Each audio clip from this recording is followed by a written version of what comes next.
Paris Olympic में भारत के लिए नीरज चोपड़ा ने 5वां पदक हासिल किया है और नीरज चोपड़ा की जीत पर पेरिस में उनके फैंस बहुत उत्साहित नजर आए। भारत के झंडे के साथ लोगों ने जमकर इंडिया इंडिया के नारे बुलंद किए।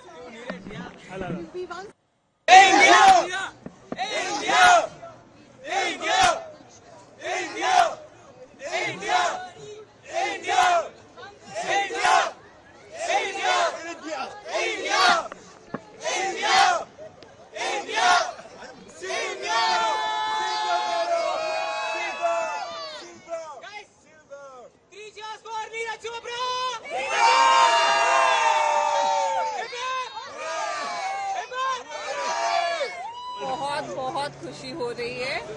नीरज ने बहुत मेहनत करी है, पूरे इंडिया को प्राउड फील कराया। We are so happy. Call again congratulations to India and congratulations to Pakistan as well. उन्होंने अच्छा खेला, वी हैव टू एक्सेप्ट। उन्होंने 2 बार 90 क्रॉस किया जो हम नहीं कर पाए, but again silver is again A medal and Neeraj has made us proud. हमारा पहला सिल्वर है इस ओलंपिक का। नीरज चोपड़ा ने हमारा दिन बना दिया और हमारे पेरिस का सक्सेस हो गया आना ओलंपिक में। हम चाहते थे कि नीरज चोपड़ा कुछ ना कुछ गोल्ड मेडल जीते, लेकिन सिल्वर भी ठीक है। उसने अपना बेस्ट दिया। हम बहुत खुश हैं और इंडिया के लिए हम बहुत खुश हैं। बहुत खुशी है, बहुत खुशी। बड़ा मजा आया देख के। I mean, Nadeep played really well, but Neeraj did great, you know. Like he did his. We are very proud of him. Actually, he won gold before, and now it's a silver. We are very, very proud of him, and Team India and all Indians are very proud of him. And great job, Neeraj. Neeraj Chopra की इस ऐतिहासिक जीत पर Paris से लेकर पानीपत तक जश्न का माहौल है। नीरज की जीत के उन लम्हों को देखने के लिए नीरज के घर पर पूरा गांव उमड़ पड़ा और उनके सिल्वर मेडल जीतते ही लोग जश्न में डूब गए। जमकर नाचते हुए गाते हुए दिखाई दिए, मिठाई बांटी गई, आतिशबाजी हुई।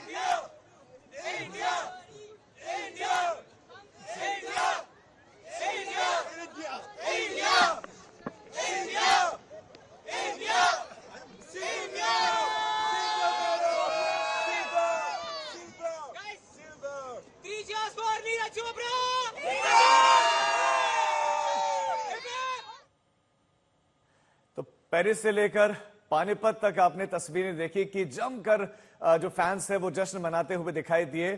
कारनामा ही कुछ ऐसा था नीरज चोपड़ा का। पेरिस ओलंपिक में उन्होंने सिल्वर मेडल जीता है 2 ओलंपिक में। ये शानदार उनका बैक टू बैक प्रदर्शन। से पहले गोल्ड जीता, उन्होंने इस बार सिल्वर जीता और इसके साथ साथ खास बात ये रही कि उन्होंने सीजन का ये बेस्ट थ्रो फेंका। यूं तो उनका एक ही थ्रो सफल रहा जो कि 89.45 मीटर का रहा और ये उनके सीजन का बेस्ट थ्रो था और ये उन्होंने एक उनका सक्सेसफुल थ्रो और उन्होंने सिल्वर मेडल अपने नाम कर लिया। और विनिंग थ्रो के बाद देखिए जश्न का माहौल देखा। पेरिस में आतिशबाजी हुई, पानीपत में उनके गांव में आतिशबाजी हुई। प्रधानमंत्री मोदी ने ट्वीट करके उनको बधाई दी क्योंकि नीरज चोपड़ा से सबको अपेक्षा थी। नीरज चोपड़ा को सबसे अलग बात बनाती है उनकी जो डेडिकेशन है और उनकी कंसिस्टेंसी, निरंतरता। वो लगातार उनका जो थ्रो होता है वो बहुत ज्यादा उसमें ऊपर नीचे डिप नहीं आता, बल्कि वो इतने फिट भी नहीं थे इस बार, लेकिन उसके बावजूद भी उनका प्रदर्शन इतना शानदार रहा कि वो गोल्ड के प्रबल दावेदार थे और घर पर मिठाइयां बांटी।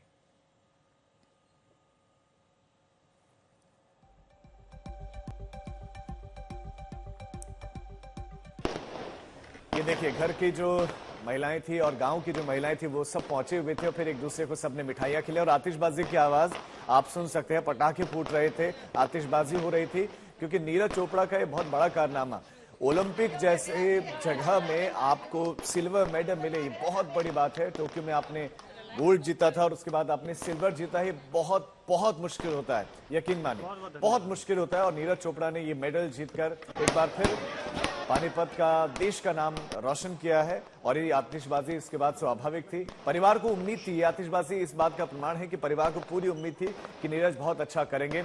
नीरज चोपड़ा गोल्ड की तरफ निशाना लगाए हुए थे कि उनका जो थ्रो होगा वो सीधा गोल्ड के लिए होगा और वो ये खुद भी उम्मीद कर रहे थे कि इस बार वो 90 प्लस जाने के लिए तैयार है, लेकिन 90 प्लस नहीं जा पाए।